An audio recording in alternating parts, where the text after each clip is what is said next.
So, few key pieces, and I want to make sure that you have time for questions.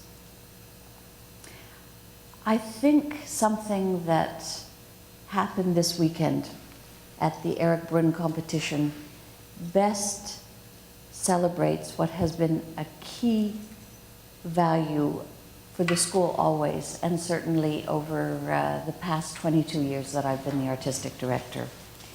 When I realized out of the 5 companies that were coming to the Eric Brunn competition, that 3 of the choreographers that were creating works were graduates of Canada's National Ballet School, I thought that really represents the school's determination to educate thinking, creative artists today. Denise Volpe, who was the choreographer for the Stuttgart Ballet, was like 70% of the student body today, like Norma Sue and me, like the other alumni seated in the audience. Had the school's philosophy not been, and continues to be, that entry is based solely on talent, none of us would have been able to manage the fees. And it takes the same courage on the part of today's directors and chairs of the board as it did when the school was founded. So Denise would never have come to the school had entry not been based on talent. And he was visiting the school for the first time since his graduation when he walked in on Friday. And he said to me, I need to tell you 2 things. And he had his parents with him who had never, ever visited the school before. They had allowed their son to come from Brazil based on the school's reputation, and it was their first visit. And Denise kept saying, it didn't look like this when I was a student, but I'm so glad it does now. But Denise said, no, what I am aware of over and over again is that thanks to the combination of the school's academic program, the enriched program with the history of ballet and art, the photography, the music, and he said, just the way the philosophy has developed in the school so that there are regular and ongoing interviews between individual students and their teacher, that every ballet report is turned into a performance appraisal, that there is a value for having a voice, is something where he said, now, I don't see that in most other ballet schools. He said, but the National Ballet School gave me the courage to ask, why should I? And if I understand why, then I will stand on my eyelashes to dig as deeply in myself as an artist as I can. And you gave me the tools to do that. And I hear that from students over and over again. And that is the essence of what we care about. Denise then said, I had been wanting to contribute money to the school ever since I left. And he said, I don't care if I win that choreographic prize tomorrow night or not. He said, I'm just so happy to be here and so grateful. But he said, if I win that $2,000, it is my first donation to NBS. And he did win the prize. Oh, wow. And he walked over afterwards and handed me the envelope.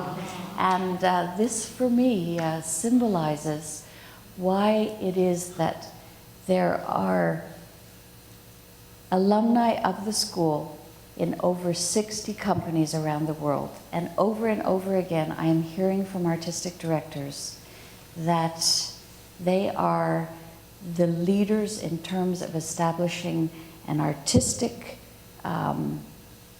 determination to work with the artistic director to realize the vision together as a team of adults. And that when they finish their careers, they go on to university and other careers, and they also are top in their field. And that in that way, I truly believe that through building a network internally at the school, as Norma Sue said, across the country, so that we now have close relationships with the Royal Winnipeg Ballet School, and now the school in Montreal, which wasn't possible when people were pioneering. You had to be ivory towers.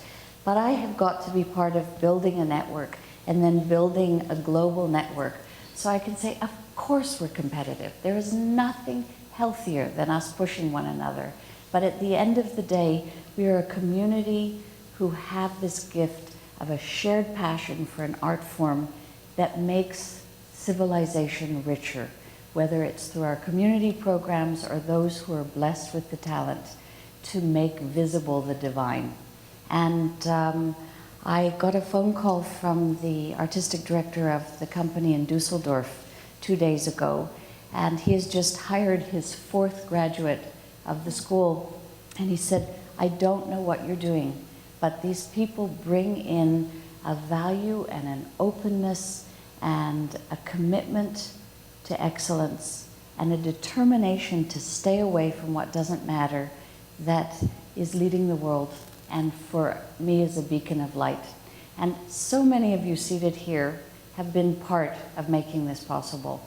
So in terms of talking about past, present, and future, it's something that we've done as a community. And now the exciting thing for me, looking forward into the future, is we live in a world that I think was best defined by the present director of the theater program in Ryerson. Jeff Melanson, another amazing executive director, to go from Bob Sermon to Jeff Melanson. I don't know how I got so lucky, but I am deeply, deeply grateful. And this theater director has developed all kinds of ways to look at how virtual reality and live performance can complement and stimulate one another, which is what Jeff and I have been talking about since we met almost 4 years ago. But this director said, you know, the fascinating thing is that however skilled people of our generation becomes, and I think he's a man probably about 10 years younger than I am, he said, we will always be immigrants to this world. He said, young people who've been immersed in this since they began learning are the natives, and they are always going to be ahead of us. And this, for me, ties in with a council that I started at the school 6 years ago, which we call the Nexus Council, which is cross-generational, where there's student representation from grade 9 through the post-secondary program, with a staff representative from every area of the school. And we brainstorm about the school's philosophy, policies, and what should be the dreams of the future. And our present dream now, and the students have to lead because they're the natives and I'm the immigrant speaking with an accent, a nice accent, but an accent, is that the way to draw people into ballet today is through virtual reality. As the kids say to me all of the time, if we don't see something on YouTube and think it's really great, then we won't pay any attention. So it's now using the social media, using the power of immediately connecting the entire globe to make people say, no, I've got to go and see a live performance based on what I've been inspired through what I've seen in virtual reality. And that the two are absolutely complementary, so that we're now going over the next 12 months to look at 2 or 3 projects so that we can be an example for how it's going to be a really good thing to be able to walk into the theater and have people saying, instead of turn off your cell phones, everyone pull out your cell phones and film as much of this as you can, get it on YouTube and get as many bums into these seats as possible, because that's how the experience should be integrated.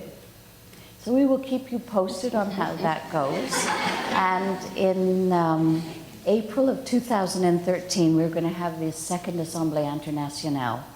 Students and staff have already started planning this, and live streaming and social media are going to be one of the new themes which are added, with, again, young people showing how the two are not, there's not a tension between them, that they're complementary, and that's what the world is about, looking forward. But so much of the school's development now is making sure that these incredibly gifted young students have a voice and are guided to use that voice in a way so that they continue to make sure that ballet is never seen as fossil, but is something that is driving and moving the world to better places.